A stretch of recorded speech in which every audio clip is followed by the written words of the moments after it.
G.I. Joe ninjas versus Cobra mutants. Storm Shadow and Dawn Morano fight through Cobra's monstrous forces in search of vital intel, but Cobra Commander is always one step ahead. Or is he? Presented by Skybound Entertainment, distributed by Image Comics. G.I. Joe, a Real American Hero. Volume 1, Issue 318. At the Pit Command Center, Storm Shadow and Dawn Morano are being monitored. They have successfully entered the storm drain system under Springfield. Black Hat, who is a computer hacking specialist, says, "Affirmative, Stalker. I found the back door to the Cobra mainframes, and I'm tracking our ninjas through the Cobra surveillance system, erasing their presence as they go. I also found the storm drain diagrams. They're up now on the holographic projector. Black Hat has patched the data through to Storm Shadow and Dawn. Dawn Morano has seen the drain diagram. As Dawn Morano continues to navigate through the drains, a Cobra cyborg zombie still survives from a fierce firefight. The cyborg rises from the sewers and says, 'Kill!' with his gun drawn at Dawn Morano, who turns around and chops off his hand. Storm Shadow then sends a katana through the cyborg's chest. Storm Shadow removes the katana from the cyborg and says, 'Dawn Morano, you did good. Next time, follow through with a combination.' Black Hat communicates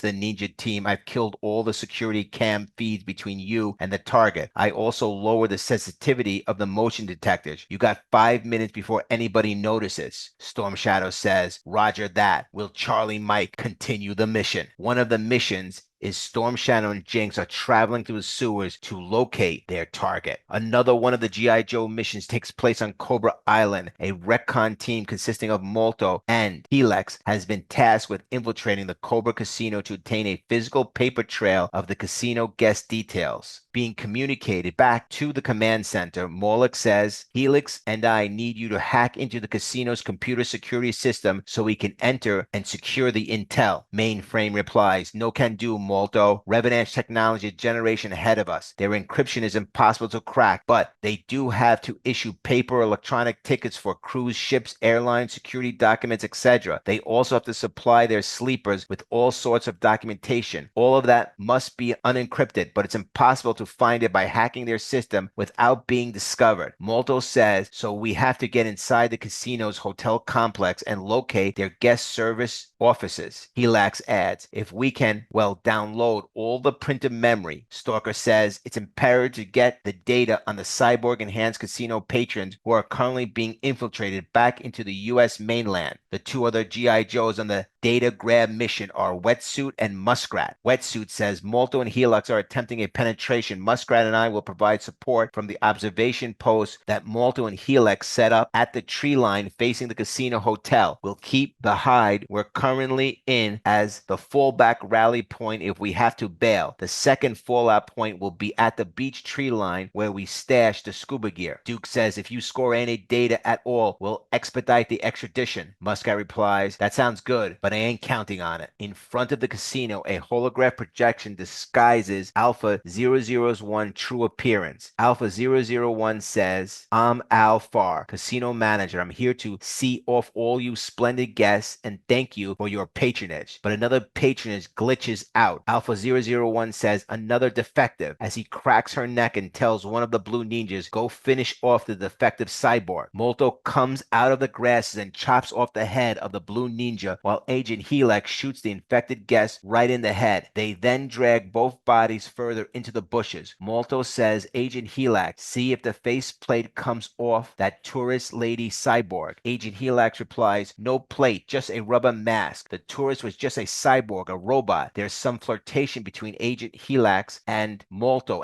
disguises himself as a blue ninja while Agent Helix poses as one of the tourists. At Springfield, a Cobra Viper says that repairs to the community center are being prioritized because Dr. Mindbender's lab and Cobra Commander's safe room are located underneath it. Meanwhile, Storm Shadow and Dawn Morano are traveling underground toward Dr. Mindbender's lab when suddenly they hear someone approaching. A Crimson Guard is talking to a Cobra Viper. The Crimson Guard says, says organized resistance to Destro is going to be impossible without Cobra Commander. We have to depend on Cobra Commander being able to escape from Castle Destro in Scotland, where he's probably locked up in the deepest dungeon. As Dawn Morano and Storm Shadow listen to everything, the Crimson Guard continues. We have assets on the ground in Scotland who can exfiltrate the commander, but he has to take it on himself to get out of the castle. The Cobra Viper responds, we have miniaturized escape gear in the lining of his beret and inside the earpieces of his shades. He has the means. Let's see if he has the will. The Crimson Guard continues. All is not lost. The unconquerable will and study of revenge, the immortal hate and the courage never to submit or yield. The Viper says, Shakespeare? The Crimson Guard replies, it's Milton. Dawn Morano says, we've stumbled upon some primo intel here. Gotta get this to Duke as soon as possible. Storm Shadow adds, we have to do some more digging first, like what is Destro going to do with Springfield? As Wetsuit and Muskrat monitor disguised agent Helax and Malto entering the casino, a large transport helo lands in the parking lot. Dr. Mindbender steps out to meet with Alpha zero zero 001, and he has the original Serpentor on ice. In Scotland, Cobra Commander is being served supper as the guard warns that this could be his last meal. Cobra Commander says it's time to vacate these premises. Hollow earpieces, termite compound in